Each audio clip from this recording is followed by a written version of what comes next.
Okay, everyone, I think it's time to get started. My name is Matthew Linton with the Council of Graduate Schools, and today's webinar is titled Trends in Graduate Education, and it will feature presentations by Jackie Falkenheim, Senior Science Resources Analyst at the National Center for Science and Engineering Statistics at the National Science Foundation, and Josh Trapani, Senior Analyst, the National Center for Science and Engineering Statistics at the National Science Foundation. So the plan for today is that there's going to be 3 speakers who will speak for approximately 45 minutes total, followed by a question and answer session. To start us off, Hironao Okahana of the Council of Graduate Schools will speak for approximately 5 minutes, introducing the speakers and discussing CGS data initiatives. His brief talk will be followed by Jackie Falkenheim and Josh Trapani, who will speak in a joint presentation for 40 minutes on recent data on graduate students from the Survey of Earned Doctorates in the Science and Engineering Indicators. They will include trends in the humanities and other non-STEM fields, as well as U.S. graduate education in a global context when that information is available. So before we get started with the presentations, just a couple of technical support slides, as well as information slides. As with all CGS webinars, the webinar recording and slides will be emailed to participants and posted on the CGS website, usually within 1 week of the live webinar. You can submit questions at any time through the GoToWebinar control panel on your right-hand side. Those questions will only be addressed during the designated question and answer session at the end of the presentation. If you're having persistent technical issues, there is troubleshooting help available through GoToWebinar at the URL below. The most common problem that we have with our webinars is problems with audio. So if you're having trouble hearing us, you can try switching to a different audio connection. You can change from the telephone to mic and speakers or vice versa without leaving the live webinar. If you're experiencing persistent trouble with a telephone connection, you can click problem dialing in for an alternate phone number to dial. Now I'd like to turn the presentation over to my colleague, Hironao Okahana, for an introduction. Hiro?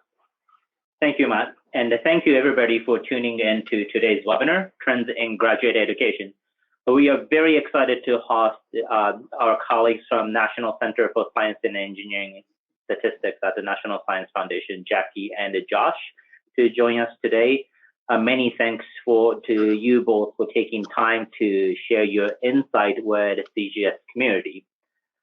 NCSES is one of the federal statistical agencies, and they collect and maintain a number of important data sources that are relevant to CGS and the graduate education community. And just want everybody to know that while we often associate NCSES and the National Science Foundation with science, of course, but they also have data points for broader graduate education outside of the STEM fields as well. As they will share some insights from the Survey of Earned Doctorates, you'll know that there are the data points on humanities and other non-STEM fields, and the data about earned doctorates that are available from NCSES. And also NCSES maintain a national survey of college graduates, which is a representative sample survey of everybody who holds undergraduate degrees in the United States, which means that it includes people who went on to earn master's degrees and doctorate degrees. And for those of you who are familiar, the NSCG data is the underlying data for humanities indicators hosted by American Academy of Arts and Sciences as well. So there are a lot of interesting data points that NCSES can offer and provide insight about graduate education, not just the STEM fields. And I think those of you who frequent the CGS annual meetings will know that the folks from NCSES are often at the CGS meetings. So I definitely encourage you to reach out to them and get some the helpful resources about the data points that can inform your work. But of course, I want to take time to just give a little bit of a highlight about the CGS data points as well. Probably some of you are tuned into our webinar last week about international graduate applications and enrollment data. We also have our graduate enrollment degree survey, which is currently in the final phase of data collection for fall 2019. For those institutions who already have contributed data to our GEND survey, many thank you to your continuing participation. And for those of institutions who have not yet submitted data, it is not too late for you to submit fall 2019 data for our CGS GRE survey of graduate enrollment and degree. If you have not turned in the data, or if you're not sure that whether your institution have submitted data or not, please feel free to contact us at the surveys at cgs.nche.edu. Just as many data collection efforts we do CGS or elsewhere, that we can provide available data points to our stakeholder groups only because of your willingness to pitch in the data to our survey efforts. So I cannot emphasize enough the important role you all are playing in our collective ability to inform this community. So I'm going to stop here and turn over the microphone to Jackie and Josh, who are going to go over their insight from their recent trends in graduate education. So again, thank you for tuning in. Thank you, Hiro. Good afternoon, everyone. I am Jackie Falkenheim. Thank you to CGS for hosting this webinar, and thank you all for your interest in our data. It is a pleasure for us to be here today.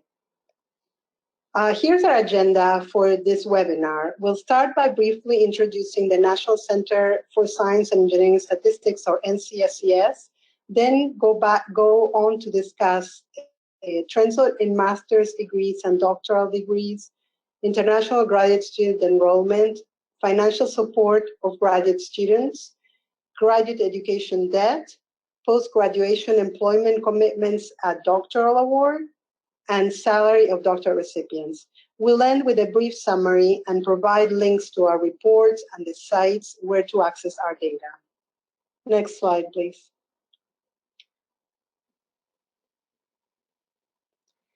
NCSES is a federal statistical agency within the National Science Foundation. It is one of the 13 principal federal statistical agencies in the US. It is more similar to the Census Bureau or to the Bureau of Labor Statistics than to the rest of NSF. Next slide, please. NCSES's mission is to be the federal clearinghouse for data that provides key insights on the American economy. We focused on collecting and disseminating data on science and engineering education, the science and engineering workforce, research and development, and the United States competitiveness in science and engineering. Next slide, please. Here are examples of our main products and publications. On the left-hand side, it's a little bit small, but you can see our website, which includes a powerful data tool where you can run your own custom tabulations. To the right, there is an example of an info brief and a special report. In this case, you see the cover of the annual report of the Survey of Open Doctorates that we released every year in early December at the CGS annual meeting, like Hiro mentioned. We also published 2 congressionally mandated reports, Women, Minorities, and Persons with Disabilities in Science and Engineering, and Science and Engineering Indicators, as well as detailed statistical tables for each of the surveys we collect. We'll provide the links to these reports at the end of our presentation. Now, Josh will present our findings on master's degrees. Thanks, Jackie. Click forward. Let's start off our data presentation by talking about master's degrees. Here we show the number of master's degrees awarded by S&E Field between the year 2000 and 2017. During this time interval, the total number of master's degrees awarded in S&E Fields more than doubled, from about 100,000 to about 200,000. This compares with around 700,000 S&E bachelor's degrees and 45,000 S&E doctoral degrees awarded in 2017. I should add that most master's degrees, 3/4 of them in 2017, were awarded in non-S&E fields. And if you're interested in trends for non-S&E specifically, the Indicators Higher Education Thematic Report contains supplemental tables, including the non-S&E numbers. When we look at the S&E fields, shown here, the pattern that stands out is the rapid increase in degrees awarded in engineering and mathematics and computer sciences, the top two blue lines, over just the last 5 years or so. And it becomes very interesting when we look at who is receiving those degrees. Next slide, please. This figure shows only those two broad fields, mathematics and computer sciences and engineering, but it separates out U.S. citizens from temporary visa holders. There has been an increase in the number of U.S. citizens earning master's degrees in mathematics and computer sciences, that's the dotted gray line, from around 16,000 in 2012 to 21,000 in 2017. The number of U.S. citizens receiving engineering master's degrees has been flat over this time, that's the dotted blue line. But the rapid increase in students on temporary visas earning master's degrees in these fields is striking. The total number of students on temporary visas earning master's degrees in any field, including non-S&E, increased from 90,000 to 145,000 from 2012 to 2017. Of that 55,000 increase, around 38,000, or 2/3 of them, earned degrees in these two broad fields. So we're seeing a very large and rapid increase in foreign students earning master's degrees in these fields. Next slide, please. Now, turning to women, the picture is very field dependent, which incidentally is something we see for other degree levels as well. This figure shows the percentage of master's degrees awarded to women in 2000, the purple bars, and 2017, the blue bars for different fields. The red dotted line represents 50%. While women earn most degrees in agricultural, biological, psychology, and social sciences, they remain underrepresented in other fields, especially in engineering and math and computer sciences. This is despite the fact that the number of women earning master's degrees in these fields has increased, nearly tripling over this time interval. It's a testament to the rate of growth of these fields. One other note is that if you look more closely at the subfields within these broad fields, there can be considerable variation. For instance, women are underrepresented in economics, which is a social science, and within the physical sciences, women in chemistry are closer to parity with men. They earned 44% of master's degrees in 2017 versus 36% for physical sciences overall. Next slide, please. Students from underrepresented minority groups, Blacks or African Americans, Hispanics or Latinos, and American Indian or Alaska Natives, increased both numbers and percentages of S&E master's degrees earned between 2001 and 2017. I should say that these percentages are calculated relative to the total for U.S. citizens and permanent residents only. However, relative to their proportions in the population, these groups remain underrepresented among master's degree recipients. Click forward, please. Moreover, if you look at the mix of master's degrees by field earned by different racial and ethnic groups, you see some pronounced differences. In particular, underrepresented minority groups tend to earn higher proportions in the social sciences and psychology, that's the tan and dark blue bars at the right of the chart, and lower proportions in other S&E fields than do Asians and whites. Next slide, please. Finally, for master's degrees, this figure shows degrees awarded in 2017 by field and by institutional Carnegie classification. Perhaps unsurprisingly, the highest research activity doctoral universities award more master's degrees than any other type of institution, around 46% of total S&E master's degrees awarded. Master's colleges are next, around a quarter of the total. And when you add in the other doctoral universities, the higher and moderate research activity institutions, more than 96% of S&E master's degrees are accounted for. The interesting thing about this pattern is that there are some field concentration differences between institutional types. So for engineering, which is the dark blue bar on the left, the highest and higher research activity universities together award nearly 80% of master's degrees.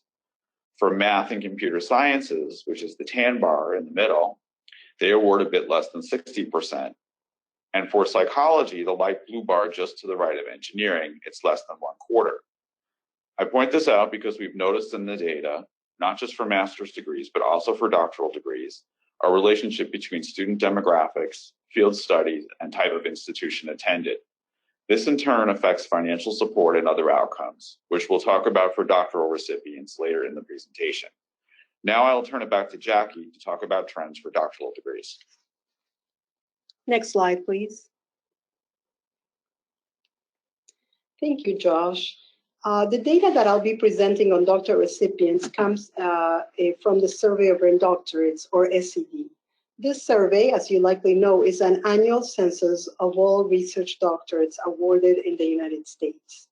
The latest data available corresponds to the academic year 2018. This figure shows that the number of doctorates awarded has been trending upwards since the late 50s when we first started collecting the SED, even though we see that there were some periods of slower growth, for example, during the 80s, and also periods with some decline between 1972 and 78 and between 1998 and 2002. The average annual growth between 1958 and 2018 was 3.2. In 2018, nearly 55,200 research doctorates were awarded in the United States.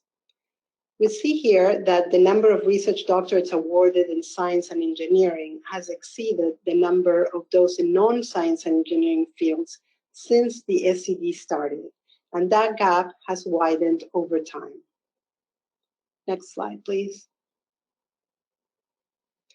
In the last 20 years, every broad science and engineering field, except for psychology and social sciences, increased both its number and share of all doctorates. Engineering, the light green line on the left figure, had the largest growth of all science and engineering fields. In non-science and engineering fields, both the number and share of doctorates awarded in education have declined since 1999. The number of doctoral awards in the humanities and arts increased, but its relative share of the doctorates fell.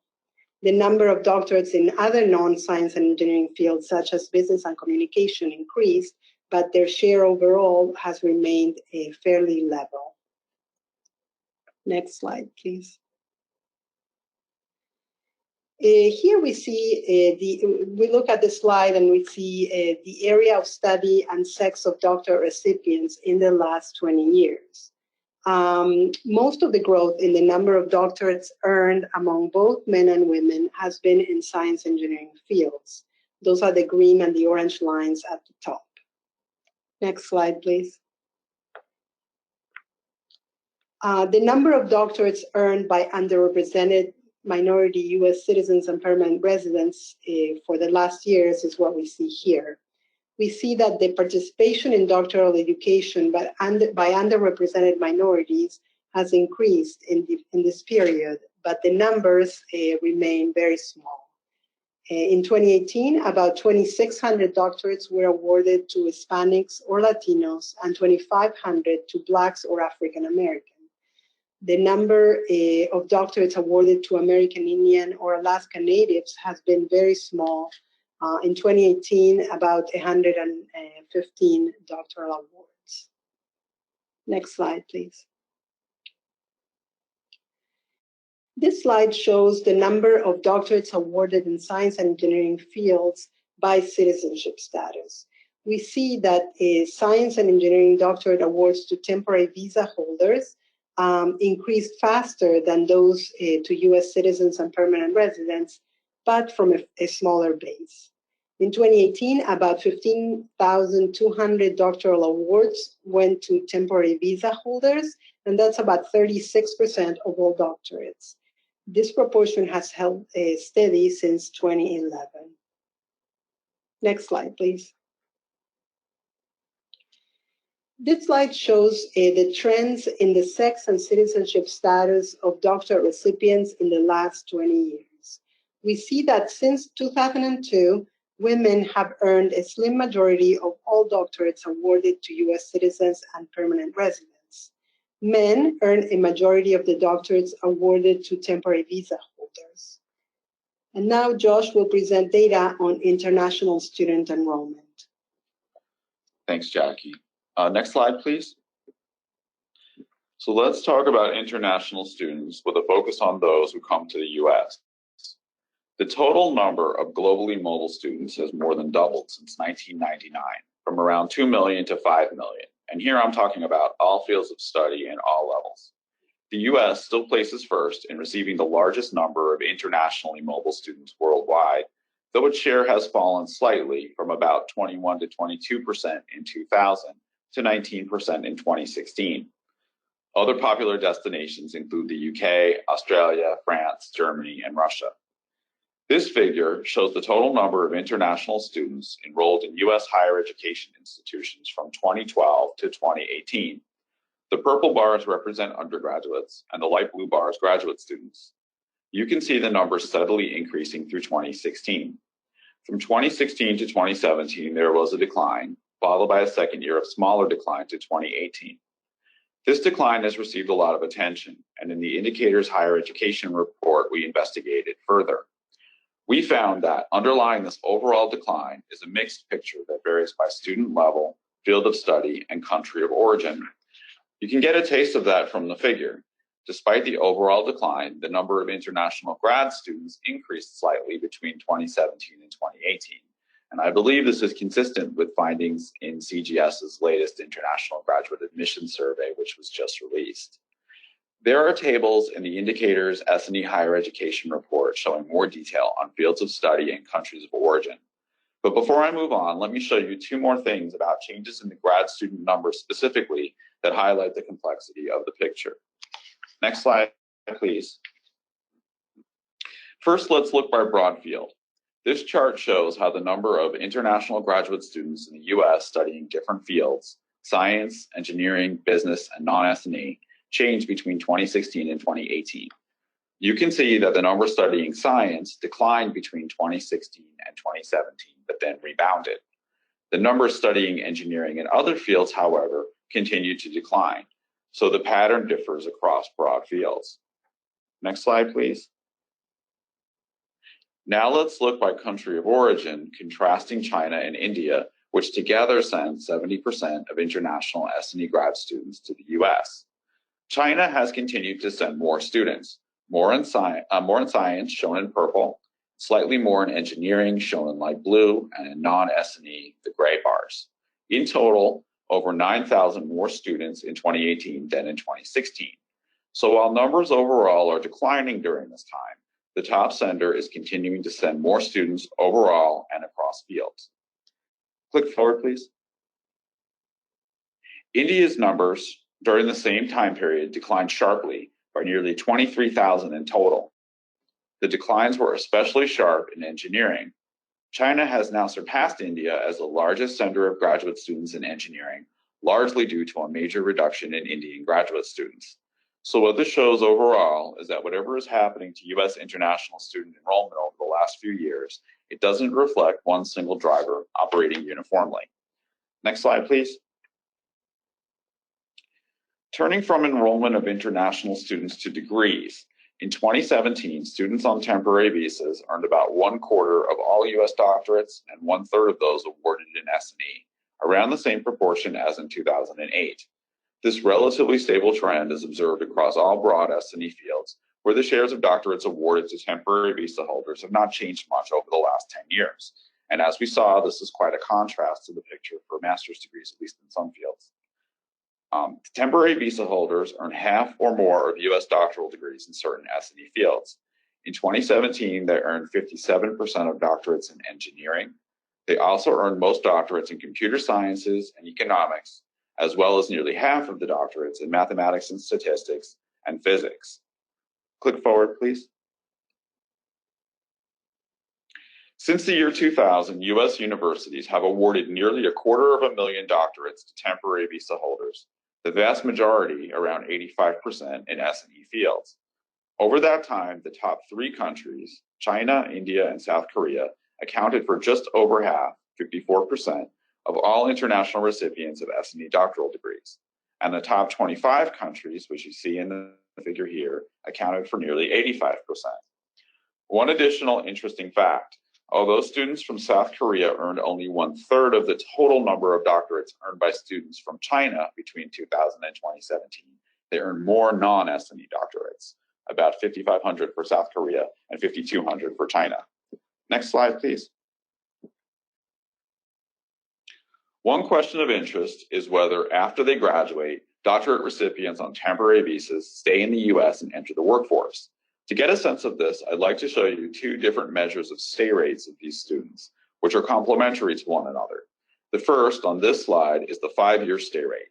This indicates how many students on temporary visas who earned their US SNE doctoral degrees roughly 5 years before were still in the US. For 2017, the overall 5-year stay rate is 71%. That is, 71% of those who earned their US SNE doctoral degrees roughly 5 years before were still in the US in that year. These stay rates vary by country of origin and field of doctorate and have changed over time. This chart shows 5-year stay rates for 3 different years, 2003, 2011, and 2017, for all foreign doctorate recipients on the left, and for those from a few select countries or regions. As you can see, overall, the stay rates have ranged between 64% and 71% since 2003. And as I said, these are 5-year stay rates. We also look at 10-year stay rates, which show largely similar trends. You can see that China and India, the 2 largest source countries for foreign doctoral recipients, have higher than average stay rates, whereas South Korea has lower than average stay rates. Also, note that China and India's stay rates declined slightly between 2003 and 2011, but the change from 2011 to 2017 is not statistically significant for these 2 countries. However, the rise in total stay rate and the rates for South Korea and Europe are statistically significant between 2011 and 2017. Stay rates also vary by field of doctoral degree. More information about this is available in the Indicators Report on the SNE labor force. But as a general statement, social sciences doctorates have relatively lower stay rates than other SNE fields. Next slide, please. The disadvantage of the 5-year stay rate is that it shows outcomes for those who entered the country some time ago. That is, it lags and may not reflect current patterns. So I'd also like to show you intentions to stay as indicated by the Survey of Earned Doctorates. This figure shows the percentage of doctorate recipients on temporary visas who are intending to stay in the US after graduation. Looking at these data can show whether patterns are changing over very recent years. The disadvantage is that this is information about intentions, not what has actually happened. Looking at this figure, you can see that there's not a whole lot of change going on between 2012 and 2018. So for both of these proxies, these intention to stay data and the 5-year stay rates, we're not seeing meaningful drop-offs. If anything, the total stay rates are increasing. Next slide, please.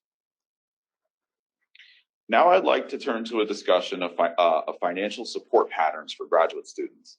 And I'd like to start by mentioning that for the first time in 2017, the NCSES Survey of Graduate Students and Postdoctorates in Science, Engineering, and Health separated master's and doctoral students in terms of demographics, field studied, and financial support. This provides interesting new data on support patterns. Here you can see support patterns by field for master's students, click forward, please, and for doctoral students on the right. You can see how much more frequent self-support is for master's students. These are the purple bars on the right of the charts. In 2017, 2/3 of SNE master's students paid for their graduate program using personal sources. By contrast, only around 10% of doctoral students did so. While this finding probably won't surprise anyone too much, it's the first time we have good data on these patterns. These data also show that federal agencies are much more likely to fund doctoral than master's students. In 2017, the federal government supported 12,000 master's students, that's 5% of total master's students, and 57,000 doctoral students, around a quarter of total doctoral students. The federal government supports a higher percentage of doctoral than master's students in all SNE fields. And I'll talk a bit more about the federal role in a moment. Before moving on, I'd also like to point out that patterns of support vary by type of institution attended. For example, in 2017, doctorate recipients from the highest research activity doctoral universities, based on Carnegie classification, were less likely to self-support than those who attended other types of institutions. Even among this group of institutions, however, public and private universities used funding mechanisms at different rates. The Indicators Higher Education Report contains a table breaking this out in detail. Next slide, please. Now let's look at how funding mechanisms vary by demographic groups for U.S. citizens and permanent residents who earned S&E doctorates between 2015 and 2017. Overall, men earning S&E doctorates were more likely to be supported by research assistantships than women. The percentages were 31% for men, 22% for women. Whereas women were more likely to self-support than men, 18% of women, 10% of men. Women and men were around equally likely to be supported by teaching assistantships, around 16 to 17%, and Asians and whites were most likely to have primary research assistantship support, around 30%. To some extent, demographic differences in support mechanisms relate to field of study differences. However, certain patterns hold across fields. For example, Black or African American doctorate recipients were more likely to use personal sources of funding in every S&E field for which data were available. Detailed data on primary source of support for S&E doctorate recipients by race, ethnicity, sex, and field are available in NCSCS's other congressionally mandated report, Women, Minorities, and Persons with Disabilities in Science and Engineering. Next slide, please.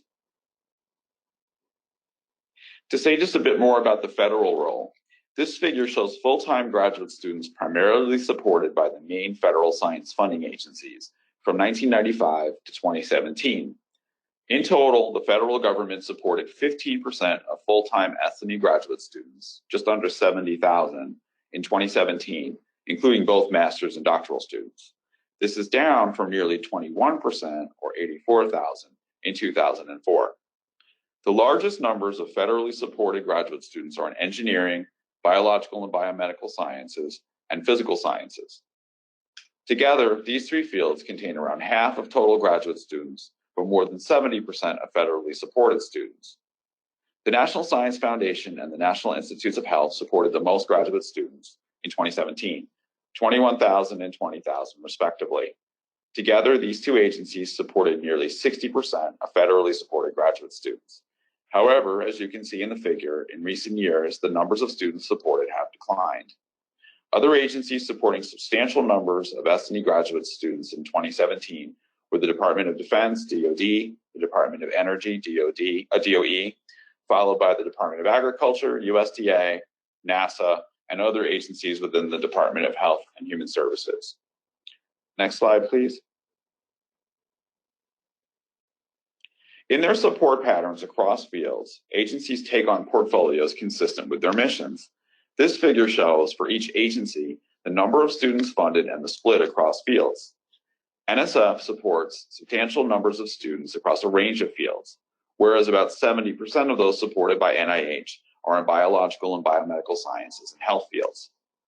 More than half of the students funded by the Department of Defense study engineering, and nearly 90% funded by the Department of Energy are in physical sciences and engineering.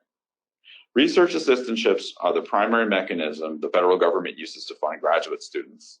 Among full-time S&E graduate students primarily funded by the federal government in 2016, around 70% received RAs, research assistantships, followed by fellowships, about 15%, and traineeships, about 10%.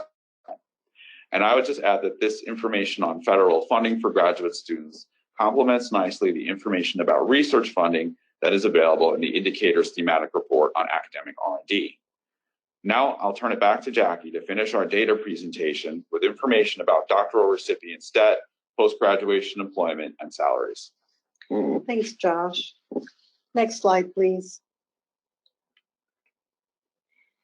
In this slide, we see how graduate debt of doctorate recipients varies by broad field of study.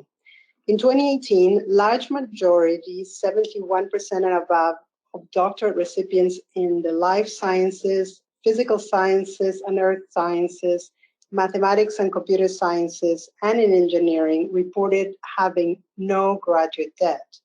In contrast, in psychology and the social sciences, humanities and arts, and other non-science and engineering fields, the proportion reporting no debt was about half. In addition, Larger proportions of doctorate recipients in these fields reported having debt of $30,000 and above. Next slide, please.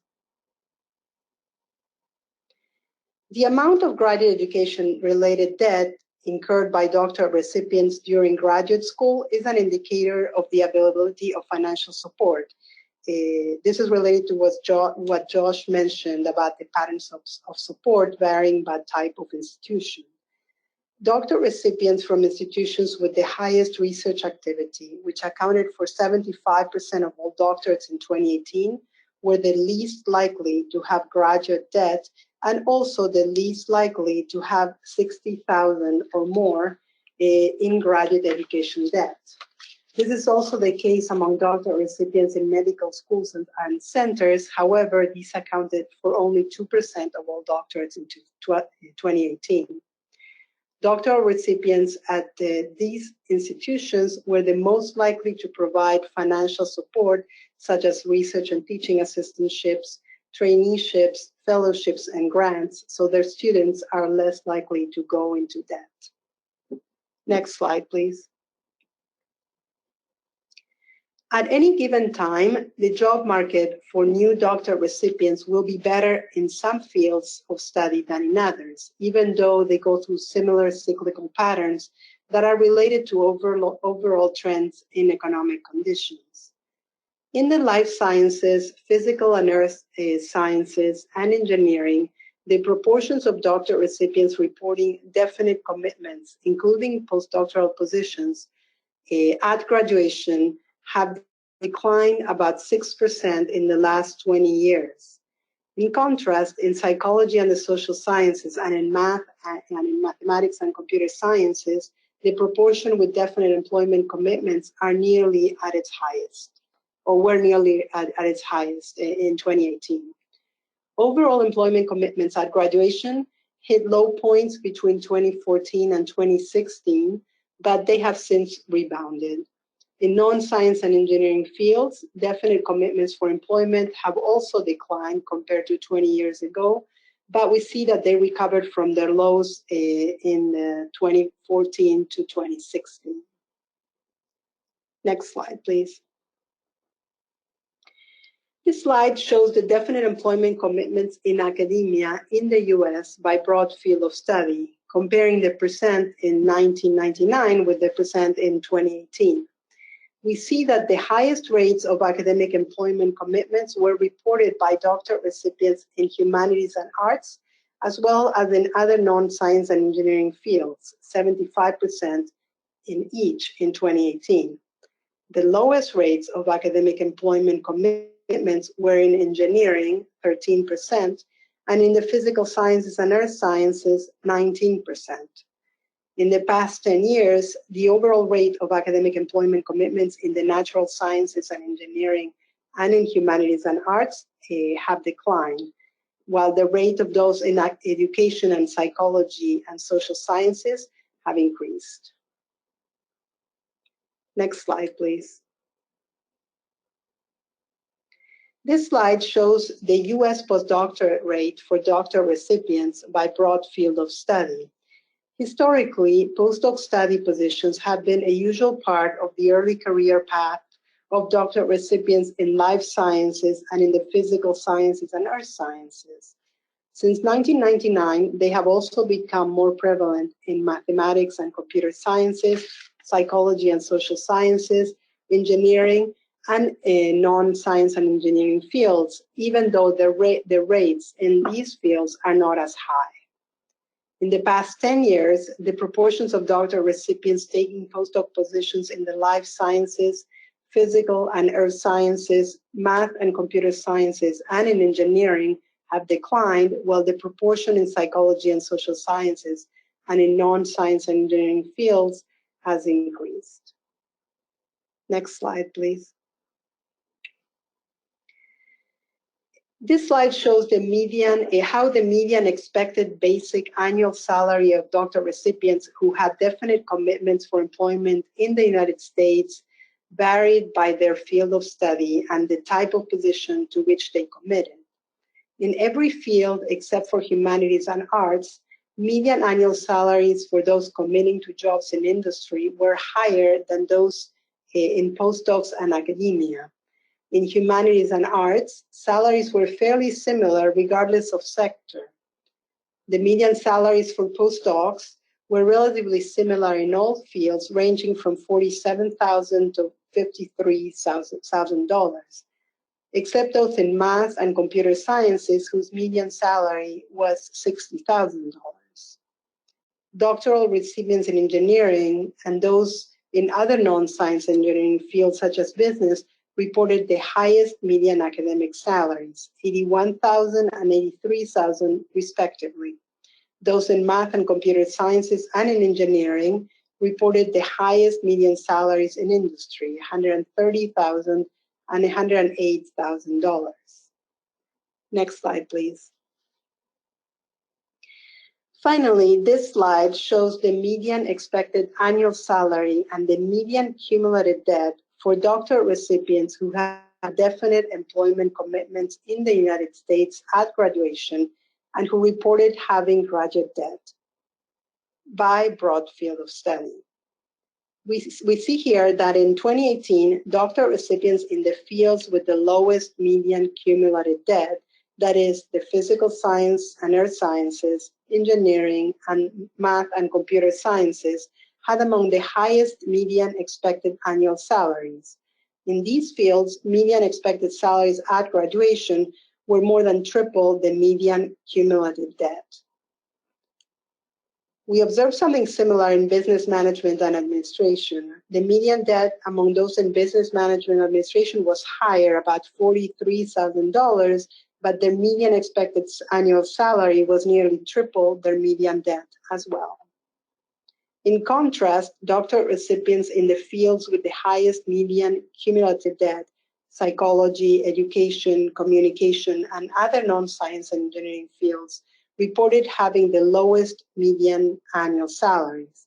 In psychology, median cumulative debt was $15,000 higher than the median expected annual salary at graduation. In education, communication, and other non-science and engineering fields, doctorate recipients' median expected annual salary was about the same as their median cumulative debt. Next slide, please. So we've presented a lot of data, and we would like to end the presentation by very briefly reiterating what we believe are some of the key points. So for master's degrees, numbers of master's degrees awarded have grown rapidly in engineering and mathematics and computer sciences, largely due to increasing numbers of students on temporary visas. Click forward, please. Numbers of doctorates awarded have shown a strong upward trend, with S&E doctorates a growing share of all doctorates awarded. The participation of underrepresented minorities has increased in the last 10 years, but numbers remain small overall. And since 2002, women have earned a slim majority of doctorates awarded to U.S. citizens and permanent residents. Next slide. Changes in international graduate student enrollment vary by field of study and country of origin. Stay rates have not decreased significantly in recent years, and in fact, if anything, appear to be increasing overall. Click forward, please. Master's and doctoral students exhibit very different financial support patterns. There are also important differences between S&E fields. The federal role in financing graduate students remains important, though it's diminished over time. Next slide. Graduate debt is highest among doctorate recipients in psychology and education, and lowest in the natural sciences and engineering. Definite commitments for employment, including postdocs, hit low points between 2014 and 2016, but have since rebounded. The highest rates of academic employment commitments are reported in the humanities and arts and in other non-S&E fields. And finally, median basic annual salary of doctorate recipients with definite commitments in the U.S. varies by field and by type of position. Next slide. These last slides, which we included for your reference, highlight the availability of two of the main data sources we've drawn on in this presentation. NCSES's survey of graduate students and postdoctorates in science, engineering, and health, and the survey of earned doctorates. Next slide. As Jackie mentioned earlier, beyond the data itself, NCSES produces 2 congressionally mandated reports. The science and engineering indicators, which we drew on heavily for this presentation. The latest indicators was just released last month, and women, minorities, and persons with disabilities in science and engineering. We also produce info briefs that highlight key findings and detailed statistical tables. Next slide. We thank you for attending this webinar presentation and look forward to your questions. We also encourage you to reach out to us afterwards if you have additional questions about what we've presented here or about NCSES. We consider graduate deans to be a key stakeholder for our work and would like what we produce to be maximally useful for you. Thanks again. Well, thank you so much for that great presentation. This is just another reminder that the CGS, the recording, as well as the slides, will be posted on the CGS website within about a week of the live webinar. Now is time for the question and answer session. So type those questions into the question box in the GoToWebinar control panel. And I'm going to hand the question and answer session off to my colleague, Hiro Okinawa. Well, thank you again, Jackie and Josh, for the insightful presentation. So the first question: what sort of the analysis or benchmarking can graduate deans and others who are listening to this webinar can do by going into NCSES data tools? Can they compare by institutions to institutions, or what sort of analysis can they do by looking at the publicly available resource you have?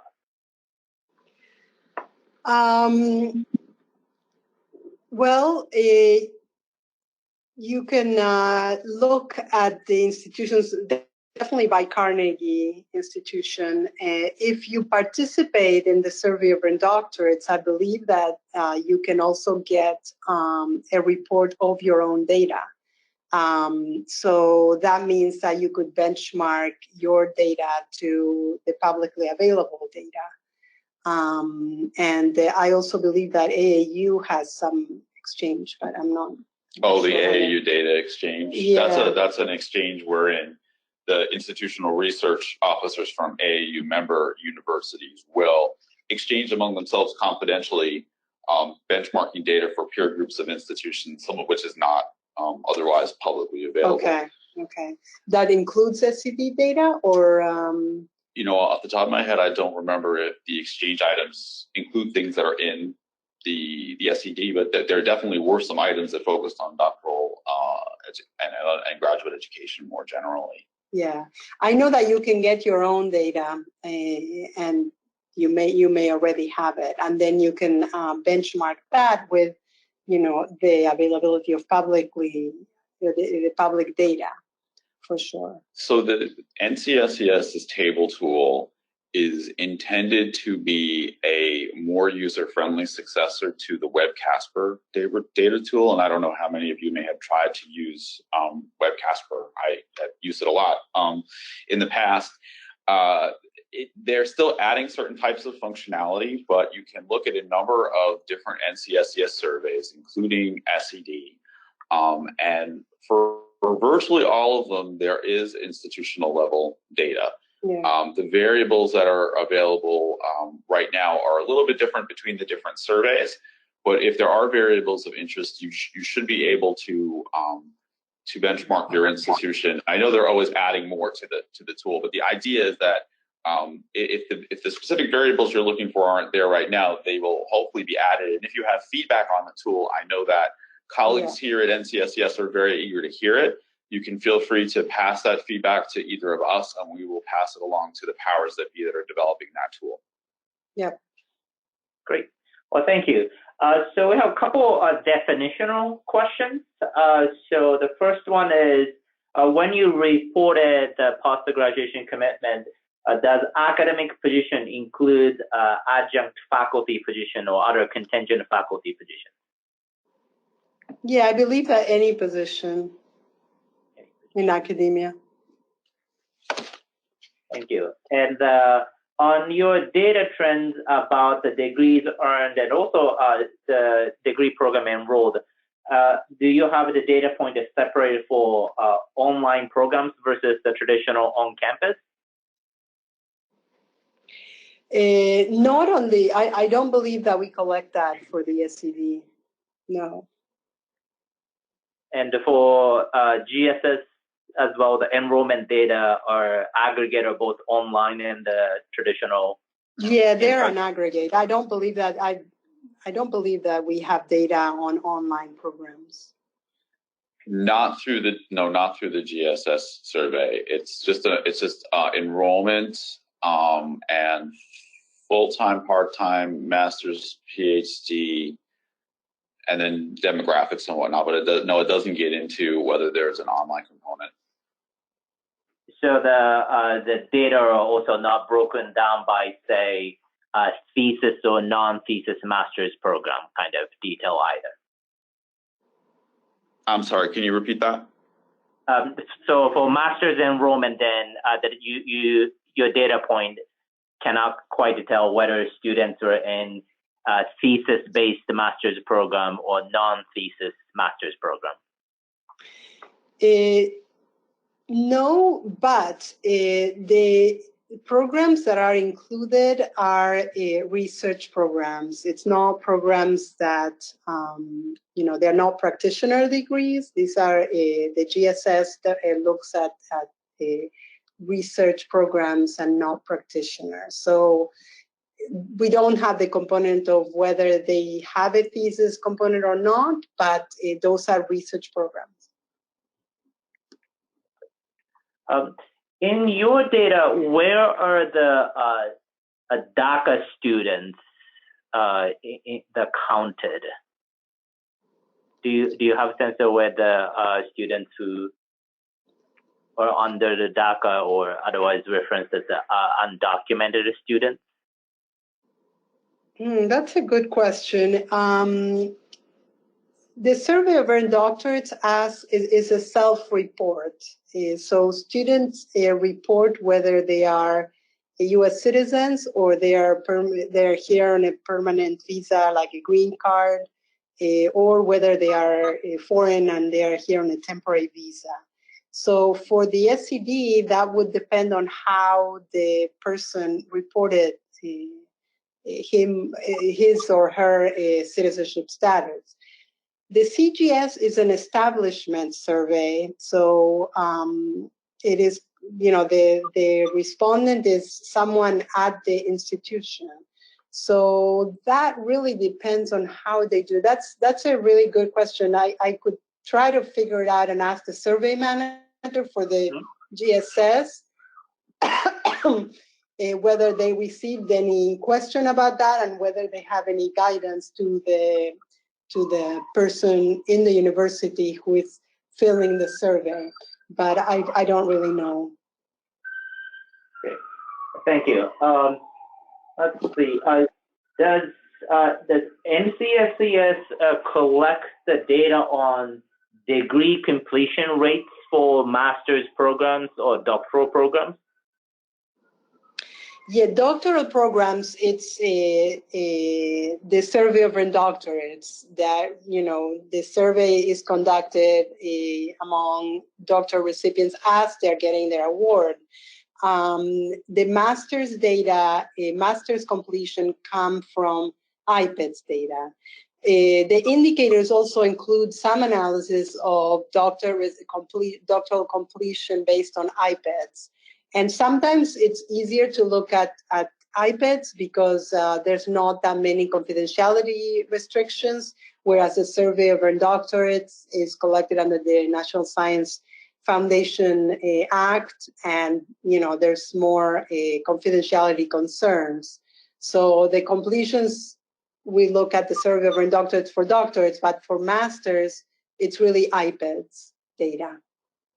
But the data you have is the number of degrees conferred and not the degree completion rates, in the sense that, there's such and such % of students who started the master's degree or doctoral degrees eventually earn the degree objective. that's not the data point you have. Could you repeat that, please? Well, the numbers you report are the degrees conferred and not the degree completion rate, in a sense that, such and such percent of people who started doctoral programs graduated in 5 years' time or 6 years' time. Right. It's not completion, it's awards. Okay.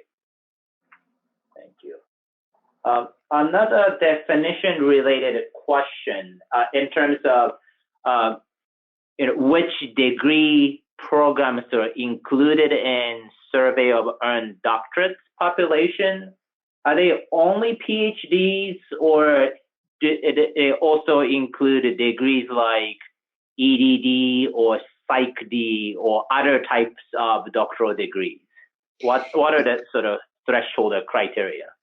Yeah, there are other types of degrees. They're mostly PhD, but what we do is we look at whether the degree conferred is a research doctorate, and for that it has to be a doctoral degree that is oriented towards preparing students to make an original intellectual contribution in a field. And that is not primarily intended for the practice of the profession. So that would be a professional doctorate such as MD, DDS, JD, and PsyDs are not covered by the Survey of Earned Doctorates. But for other degrees, we keep a close focus on the institutions to make sure that they are research doctorates. I think it's getting towards the end of time, but for those questions that we were not able to get it at this time, we'll try to include in the email that goes out with webinar slides as well. Well, thank you so much for engaging in this conversation. I'm going to turn back to Matt to close our webinar for today. Well, thanks so much to Josh and Jackie for their great presentation. And thank you to the audience for listening and including your wonderful questions. We have one upcoming CGS webinar to advertise. That's Culturally Aware Mentoring, Optimizing Mentoring Relationships. And that's happening on Wednesday, March 18th, 2020, from 2 to 3 p.m. Eastern. As always, you can visit the URL below for more information on upcoming webinars, as well as links to recordings of past webinars. So that is the close of today's webinar, and we look forward to hearing from you all next time. Thank you.